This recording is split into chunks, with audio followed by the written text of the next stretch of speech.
Мен өзім жайлы айтатын болсам, аты жөнім Жұмагалиев Алтынбек. Адам өмірді танып, ес жия бастағаннан өмірде өзінің орнын іздей бастайды. Өзіндік мақсаты, өмірлік ұстанымы қалыптасады. Менің өмірлік ұстанымым адамдарға әрдайым қол ұшын созатын, қоғамда өзіндік орны бар тұлға болып қалыптасу. Осы ұстанымым менің ұстаз болуыма түрткі болды. Ұстаз болу жүректің батырлығы. Иә, әрине, ұстаздық жайлы қаншама сөз, қаншама жыр жазылған. Дегенмен де оның түпкі мағынасына, оның шегіне жеткен жаны жоқта шығар. Ұстаздық ету теңіздің тұнығындай, теңіздің мөлдіріндей ақпейілді болу. Баланың әрбір теріс қылығына, орынсыз істеріне дархан пейілмен, кешіріммен қарай отырып, оны түзу жолға салу.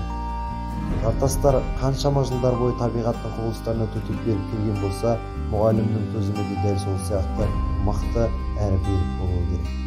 Баланы дұрыс жолға тәрбиелей отырып, оның білім ғылымға деген құштарлығын ашу керек. Сол мақсатта үздіксіз жұмыс атқара отырып, қалмай, шаршамай ұлт болашағы үшін еңбектену керек.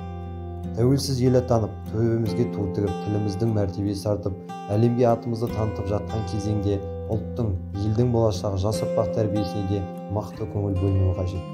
Тәуелсіз Қазақстанда өркениетке бастар жолдың бастауы мектеп десек, мектептің басты тұлғасы, жүрегі, әрине ол ұстаз.